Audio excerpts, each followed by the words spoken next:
Good evening everyone. Today we are going to start with plant kingdom. Before this chapter, we learnt about different types of biological classification, in which we learnt about different types of classification, that is different kinds of kingdom. We learnt about Monera, Protista, fungi, plantae and animalia. In Monera we learnt about bacteria. Monera, the sole members of kingdom Monera were bacteria. Then along with that we learnt about Protista, then we learnt about fungi. Fungi are multicellular, all those things we learnt. Okay, you can just go once and recap from the video what all we learnt. Now today we are going to start talking especially about plants. In this chapter, that is plant kingdom, we will be discussing about plants. In plants, what all different types of classes, what all different types of plants you have. So let's start talking about that. Okay, so now we must understand here that we learned that R.H. Whitaker in 1969 he proposed a 5 kingdom classification, right? In that Monera, Protista, fungi, animalia, plantae, all those different types he had discussed.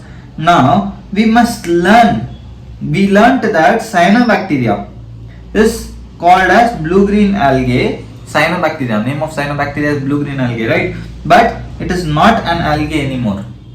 It is not considered as algae, so it doesn't come in plant kingdom. That's why we studied it in Monera. So now we will be learning about algae, bryophytes, pteridophytes, gymnosperms and angiosperms. These are all the different types of classes that are included in our plant kingdom. That is algae, bryophytes, pteridophytes, gymnosperms and angiosperms. So let us look about different classification. We are going to look about different classification within angiosperms to understand some concerns that influence the classification system. So the earliest classification only used gross superficial morphological characters such as habitat, color, number and shape of leaves. Only that it has used. Aristotle, I told you, right? So Aristotle and Linnaeus, when they just started the classification, initially they just depended on habitat, habit, color, number, shape of leaves. But now they were based mainly on vegetative characters or on the Andresian structure that was given by Linnaeus. So that is why these were considered artificial systems, because they relied only on these factors. So they were called artificial. They separated the closely related species since they were based on only few characteristics. So also the artificial system gave equal weightage to vegetative and sexual characteristics. This is not acceptable because we know we cannot give equal weightage to vegetative and sexual characteristics. So because vegetative characters are more easily affected by the environment. Because of environment, the vegetative characters are affected. So against this, we developed natural classification system, not artificial classification systems which relied only on these factors. Now we created natural classification system which were based on natural affinities, naturally what is present in organisms. So it was based on natural affinities, not only on external factors. It just didn't depend on external factors. Along with that, it depended on natural affinities. But it also depended on internal factors now, like ultrastructure, anatomy, embryology, phytochemistry. So initially, the characteristics that were given weightage were only the habitat, color, number, shape of leaves.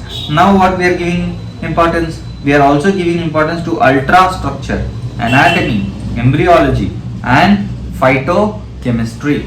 So such a classification for flowering plants was given by George Bentham.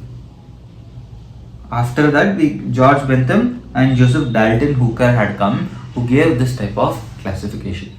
So now, at currently, we don't rely on artificial system. We don't rely completely on natural system. We rely on phylogenetic classification system. Phylogenetic classification system means based on evolution, how the organisms have evolved over time. Based on that, Evolutionary relationship, what kind of relationships they have with their evolutionary, that's ancestors. Based on complete evolution, we classify the organisms. So that is evolutionary relationship within various organisms are acceptable. This assumes that the organisms belonging to the same taxa have common ancestor. The organisms which belong to one type of taxa, one type of classification, they have a same ancestor. Based on that, we classify them. So now we also have numerical taxonomy, which is carried out using computers. To solve a problem of classification which was very difficult, we developed numerical taxonomy which relies on computers. In computers we give different characteristics, different numbers, and based on that we use computer program to classify the organisms into different classes. So number and codes are assigned to the characters and data are then processed. In this way we give each character the importance at the same time. We give importance to all the characters that it is actually deserving. Then also cytotaxonomy is there, which is based on cytological information, that is about cell, like chromosome number, how many chromosomes are present, structure, behavior, and chemotaxonomy, that depends on chemical constituents. We also have chemotaxonomy, which is based on chemical constituents. Phylogenetic relationships, that is phylogenetic classification system, natural classification system, artificial classification system. So all these were the different types of classification system, right? So we also have cytotaxonomy and chemotaxonomy. Now let's talk first about algae. So algae are chlorophyll bearing. They have chlorophyll in them, green pigment, and they are simple. They are thalloid. Autotrophic. Thalloid means thallus. Okay, so autotrophic. They can prepare their own food and largely aquatic. They are both freshwater and marine. Largely aquatic. All types of aquatic places they are found. They occur in variety of other habitats like moist stones, soils and wood. On moist stone, soil, wood, everywhere they are present. Some of them are also found with association with fungi, I told you, in the form of lichen. And animals, example on sloth bear. On animal body, that is on sloth bear also it is found.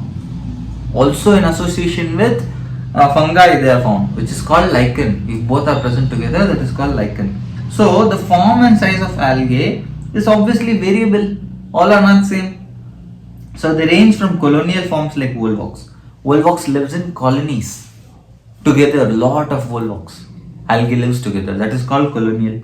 Or they can present in filamentous form like filament, that is Ulothrix and Spirogyra. Spiral, that Spirogyra, from the name itself you can understand it is filamentous, and Ulothrix. A few of the marine forms like kelps, they form massive bodies. Kelps are also algae, but they are found in massive, very large plant bodies. So the algae reproduce by vegetatively, they reproduce by asexual methods, and they also reproduce by sexual methods. Vegetative reproduction is by fragmentation. They break into fragment and produce a new plant. That is called fragmentation. Each fragment develops into a thallus. Each fragment will develop into a plant body, that is called thallus. Okay. So asexual reproduction. In asexual reproduction, we have production of different types of spore. Vegetative reproduction happens by fragmentation, asexual reproduction happens by spores. And the most common type of spore is zoospore. They are flagellated and motile, that's why they are called zoospore, because they can move. On germination, they give rise to new plants.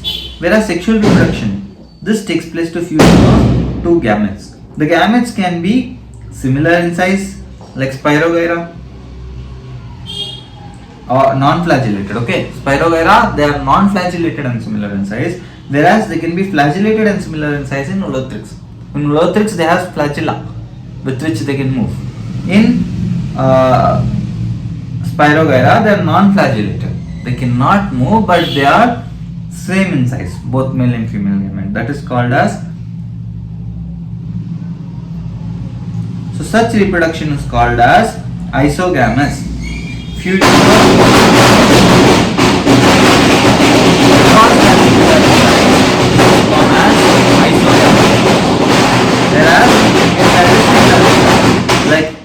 Eudoina. If they are not same in size, like in Eudoina, this is known as anisogamous. If the gametes are same in size, it can be flagellated or non-flagellated, like flagellated in case of Eulothrix and non-flagellated in case of Spirogyra, or they can be dissimilar in size like in Eudoina, which is called anisogamous. So fusion between one large non-motile static female gamete. Female gamete is always large, and smaller motile male gamete is termed as oogamous. That is called oogamous. Because the female gamete is large, so it is called oogamous. Female gamete is what? Female gamete is large and non-motile, that is static, whereas male gamete is oogamous. Okay, male gamete is motile. Male gamete can move. Almost similar to humans, what you know. So these are the diagrams that you can see. This is our green algae, correct? Then this is our volvox, and this is our Eulothrix. This is our brown algae, 3 of them. So brown algae, you can see laminaria. This is our fucus. This is dictyota, and this is red algae, porifera and polysiphonia. Okay, so algae are useful to man in variety of ways. We use algae in variety of ways. At least half of the total carbon dioxide fixation that we do on Earth is carried out by algae through photosynthesis. Because they are photosynthesis, they increase the level of dissolved oxygen in immediate environment. Obviously, they will increase the amount of oxygen that is dissolved in water, right? Because they are photosynthetic. They can produce oxygen. They are paramount importance as primary producers rich energy compounds, which are basis of food cycles for aquatic animals. Will eat algae. Many species of porifera, laminaria, sargassum are among 70 species of marine algae that are used as food. Even we eat algae as food, and among them these are some species. So certain marine brown and red algae produce large amounts of hydrocolloids, water holding substances. Hydro means water, colloid, they form colloidal structure with water. They can hold water basically. So that is known as, example is algin, brown algae, and carrageen, red algae, which are used commercially to hold water and all. We require algae to hold large amounts of water, so we use them. Agar is one of the commercial products that is obtained from Gelidium and Gracilaria, and it is used to grow microbes in preparation of ice creams and jellies. In ice cream and jelly we use agar. Okay, agar. Chlorella A, unicellular algae rich in proteins, is used as food supplement even by space travelers. This is very important. Chlorella is used by space travelers because they are rich in protein. The algae are divided into 3 main classes: chlorophyce, pheophyce, rhodophyce. In algae, in plant kingdom, in algae we have 3 classes, that is chlorophyce, pheophyce and rhodophyce. Chlorophyce is obviously green algae, chloro, green, correct? So chlorophyce, the plant body can be unicellular, colonial or filamentous, and they are usually grass green due to dominance of pigments like chlorophyll A and B. Because they have chlorophyll A and B, they are usually green. The pigments are localized in definite chloroplast. Green pigment is present in chloroplast. In the cell, chloroplast hold the pigments. Okay, these are structures which hold the pigment. So they can be discoid, plate-like, reticulate, cup-shaped, spiral, ribbon-shaped in different species. That is how generally the chloroplasts look. So most of the members have one or more storage bodies called pyrenoids. These are basically cell structure they are explaining here. So pyrenoids are storage bodies which store the food, which are located in chloroplast. Pyrenoids contain protein besides starch. Along with starch, it contains protein. Some algae store food in the form of oil droplets. Green algae usually have a rigid cell wall made of inner layer of cellulose and outer layer of pectose. Inner layer is made of cellulose and outer layer is made of pectose, which makes the cell wall very rigid. Some algae, green algae that is. So vegetative reproduction takes place by fragmentation or formation of different types of spore. Asexual reproduction is by flagellated zoospores produced in zoosporangia. The sexual reproduction shows considerable variation in the type and formation of sex cells, and it can be isogamous. I told you what was isogamous. Isogamous means similar. Both male and female gamete is same. Anisogamous, different. Oogamous, male gamete is motile, female gamete is big and non-motile. Some commonly found green algae are Chlamydomonas, Volvox, Ulothrix, Pyrogyra and Cara. These examples you must remember. These are part of green algae. Next, Phaeophysi. Phaeophysi is also known as brown algae and they are found in marine habitats. They show great variation in size and form. They range from simple branched filamentous forms, that is ectocarpus, to profusely branched forms by kelps. They can be simple or they can be profusely branched like kelps, okay, which may reach a height up to 100 meters. They possess chlorophyll A, C, carotenoids and xanthophylls. They vary in color from olive green to shades of brown depending on the amount of xanthophyll pigment fucoxanthin present in them. So food is stored as complex carbohydrates which may be in the form of laminarin or mannitol. The vegetative cells, so food is stored in the form of laminarin or mannitol. These are substances, okay, in the form of which food is stored. The vegetative cells have cellulosic wall and outside they have gelatinous coating made of algin. They have gelatin coating made up of algae. The protoplast contains plastids, a centrally located vacuole and nucleus. The plant body is usually attached to substratum by holdfast and a stalk, the stipe, and leaf-like photosynthetic organ, the frond. They have leaf-like structure. This leaf-like structure is known as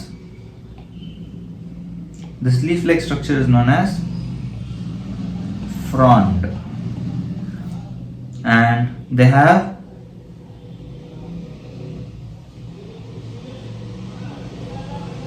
down to hold this structure below. It is having hold fast, okay, it is attached to the substratum by a hold fast. It is attached down with the substratum with a hold fast and has a stalk.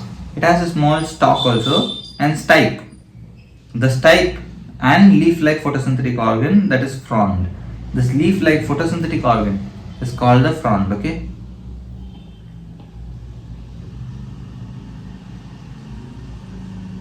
Next, I think there is diagram here. Let me show you. See here, you can see. Correct. This is the frond. As you can look here, we have our frond. We have the frond, leaf-like photosynthetic structure, frond, and we have stipe, which is holding down. We can have an hold fast to hold it below. So these are the different structures: hold fast, stipe, frond. All those are the parts of brown algae.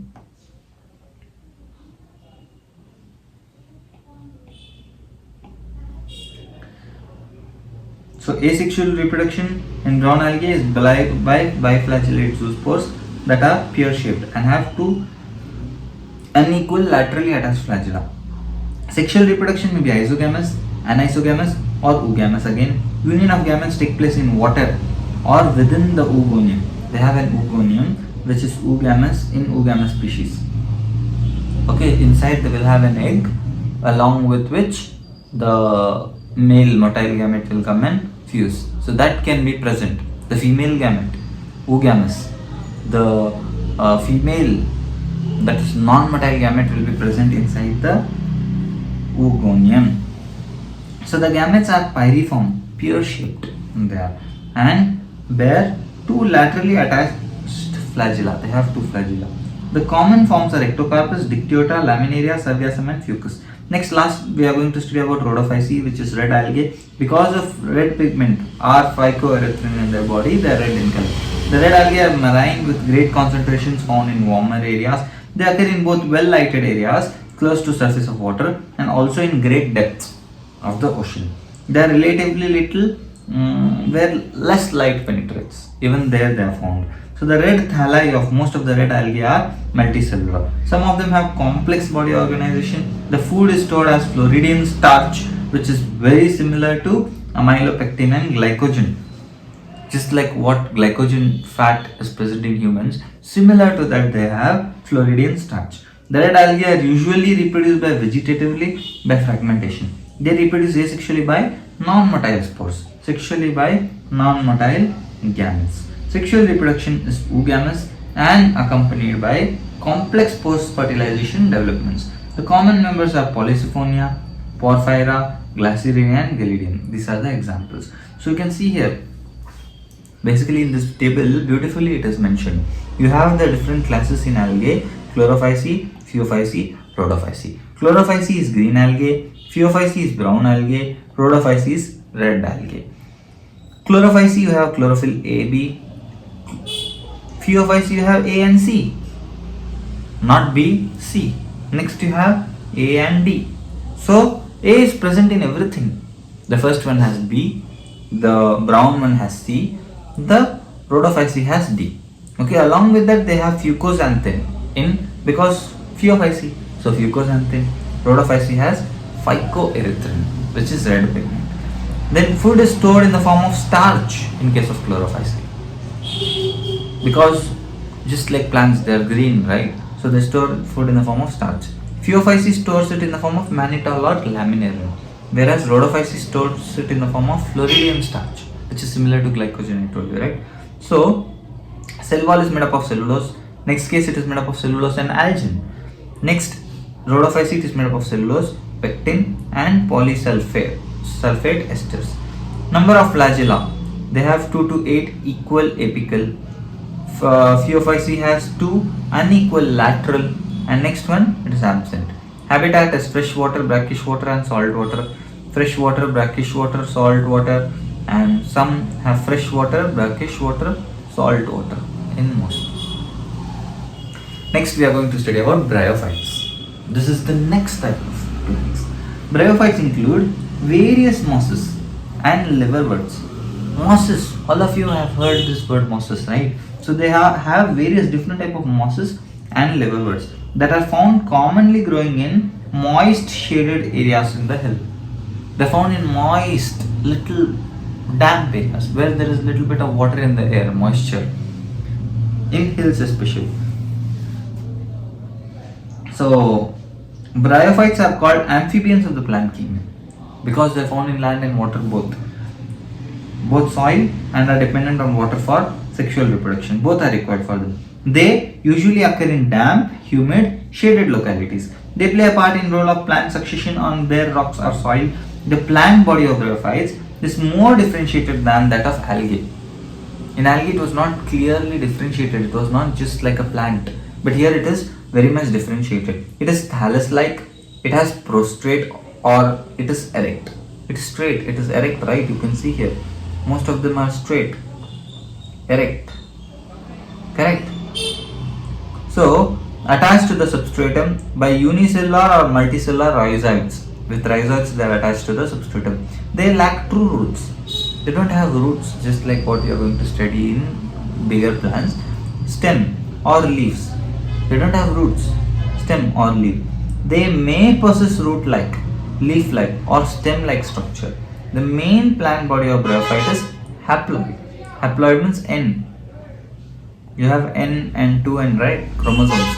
So here it is N, haploid type. It produces gametes. Hence, it is called gametophyte. Because it produces gamete, it is called gametophyte. The sex organs in bryophytes are multicellular. The male sex organ is antheridium. They produce biflagellate antherozoids.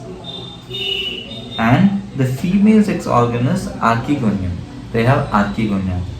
It is flask shaped. So they have male sex organ and female sex organ. Name is different. Male is antheridium and female is archegonium. So it produces single egg. The antherozoids are released in water where they come in contact with archegonium. An antherozoid fuses with the egg to produce the zygote. Zygotes do not undergo reduction division immediately. The zygote that is formed, that will not undergo reduction division, because I told you the main plant body is N type, right? So from 2N, when two gametes are fusing, they need to undergo reduction and they should form N. Correct? Are you able to understand? See, the gametes are N type. When they fuse, they will form 2N. So zygote is 2n. So it should undergo reduction division so that it becomes again n, because the main plant body is n type, not 2n type. So immediately they produce multicellular body called sporozoite. The sporozoite is not free living, but it is attached to photosynthetic gametophyte and derives nourishment from it. Some cells of the sporophyte undergo reduction division meiosis to produce haploid spores. These spores germinate to produce gametophyte. Understood? So what is happening here? The plant body, which is going to produce a sporophyte stage. The spores will undergo reduction division, some cells, to form, germinate and produce gametophyte. So bryophytes in general are little economic importance, but some mosses provide food for herbivorous mammals, birds and other animals. Species of Sphagnum, a moss, provide peat that have long been used as fuel and as packaging material for transshipment of living material because of their capacity to hold water. We use it as peat, some mosses, which is used to hold water and as packaging material. Mosses, along with lichens, are first organisms to colonize on rocks. Hence, they are of great ecological importance. They decompose rocks. They help in breaking down the rocks and make them suitable for growth of higher plants. Since mosses form dense mats on the soil, they reduce the impact of falling rain and prevent soil erosion. The bryophytes are divided into liverworts and mosses. So, two types of bryophytes are there. First we studied about algae, now we learned about bryophytes. In bryophytes now we have two types, liverworts and mosses. Liverworts grow usually in moist, shady habitats, that is bank of stream, and marshy ground, damp soil, bark of trees and deep in the woods. The plant body of liverwort is thalloid. Example, Markensia. Markensia is an example. The thallus is dorsiventral and it is closely appressed to the substrate. It is closely present to the substrate. The leafy members have tiny leaf-like appendages in two rows of stem-like structures. Asexual reproduction in liverworts takes place by fragmentation of the thalli. Thalli breaks, or by formation of specialized structure called gemma. Gemma are green, multicellular, asexual buds which develop into small receptacles called gemma cups located on the thalli. The gemmae become detached from the plant body. They form a gemma cup which get detached from the plant body and germinate to form new individuals.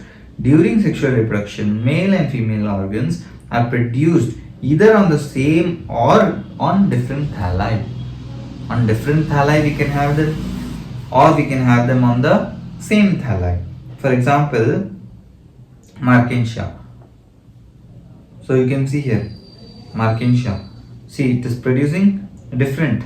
Here, different plant body, we have this structure, correct? So they have gemma cups.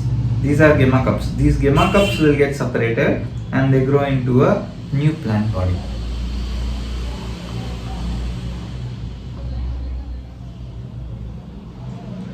The sporophyte is differentiated into food, seta and capsule. After meiosis, spores are produced within the capsule. The spores germinate to form free-living gametophytes. Next, mosses. Mosses, the predominant stage of life cycle of moss is gametophyte, which consists of two stages.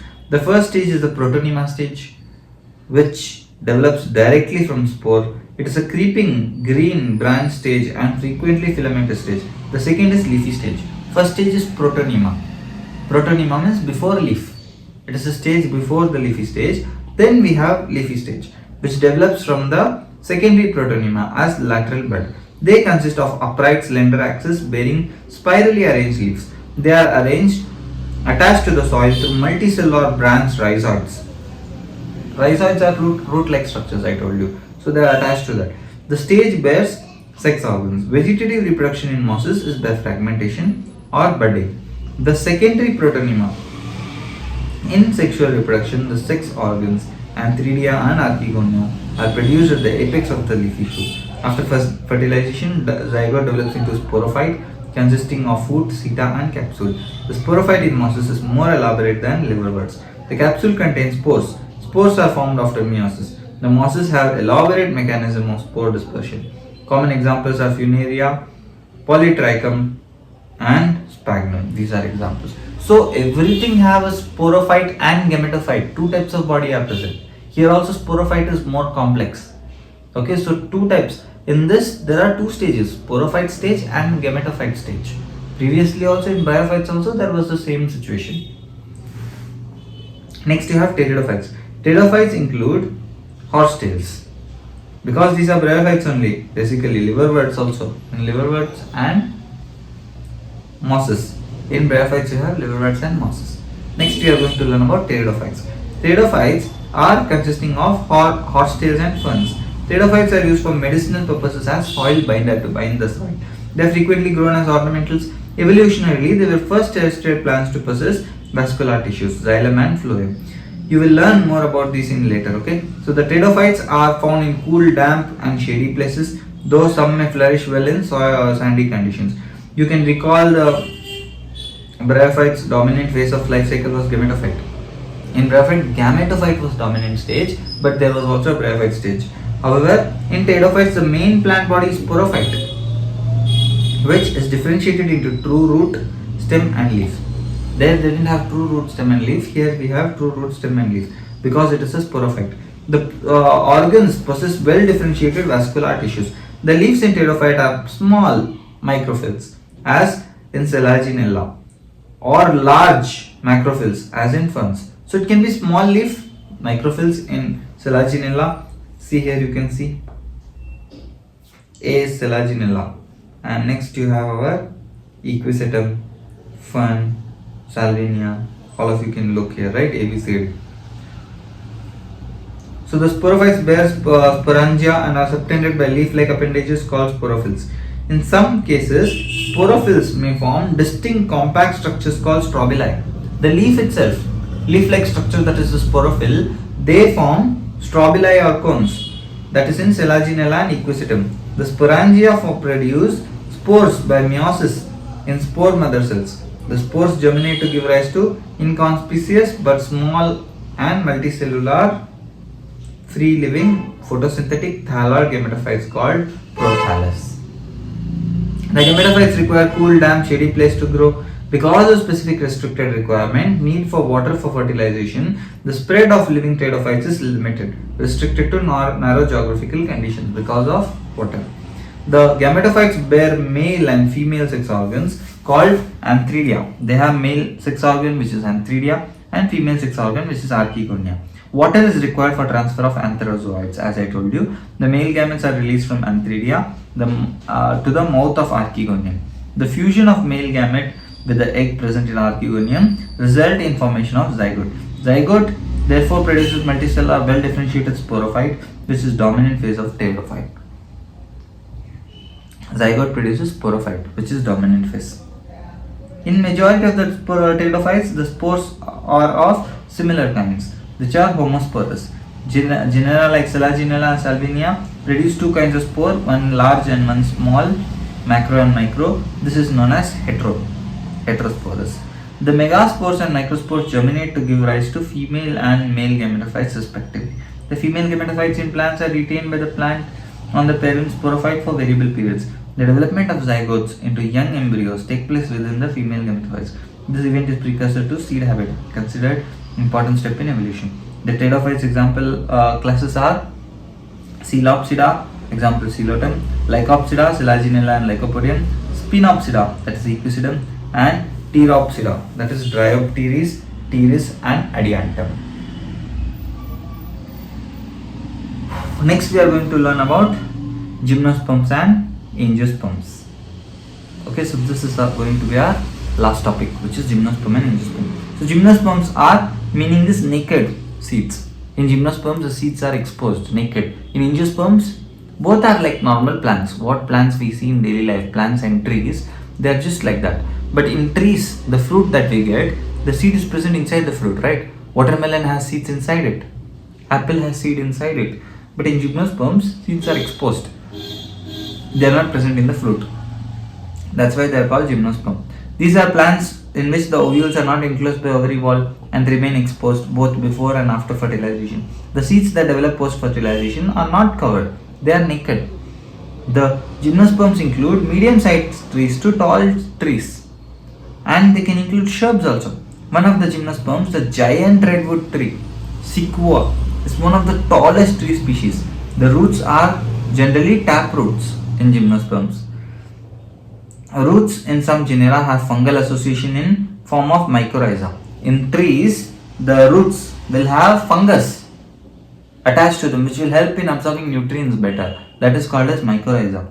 It is present in pinus. While in other cycas, small specialized roots called corolloid roots. In smaller plants, there are corolloid roots which are associated with nitrogen fixing cyanobacteria.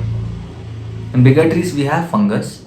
In smaller plants, we may have corolloid roots which have cyanobacteria which helps in fixing nitrogen. The stems of unbranched cycas or branched in pinus and cedars. The leaves may be simple or compound. Simple means simple leaf, compound means they have multiple leaves. In cycas, pinnate leaves persist for a few years. The leaves in gymnosperms are well adapted to withstand extreme temperature, humidity and wind. In conifers, needle-like leaves reduce the surface area. The thick cuticle, sunken stomata, the cuticle is thick. And they have stomata which is sunken inside. So stomata will be deep inside it, which will prevent the loss of water. Gymnosperms are heterosporous.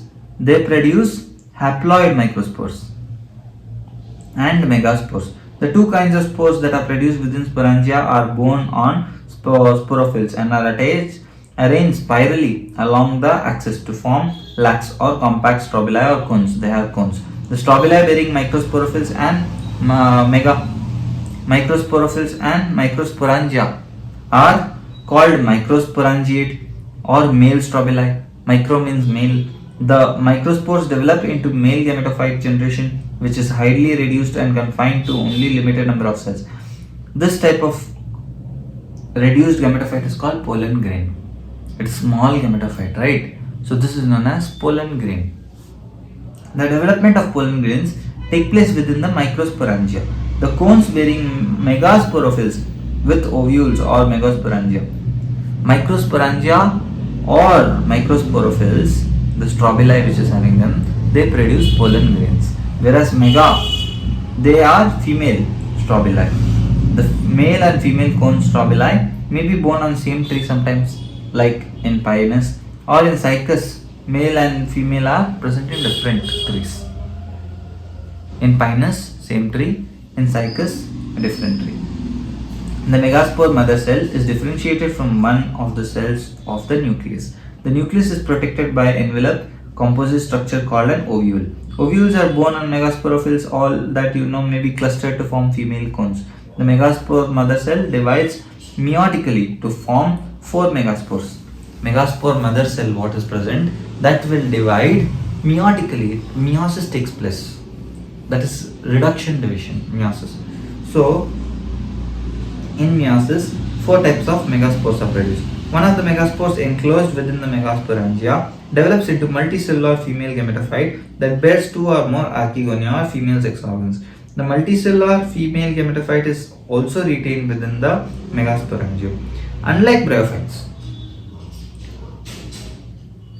and pteridophytes, in gymnosperms, male and female gametophytes do not have independent free living existence. They do not live independently and freely. The gametophyte is not formed separately. They remain within the sporangia, retained on the sporophyte. Along with sporophyte, their body was different. There was separate sporophyte and gametophyte type of body. Here they are present inside the sporophyte.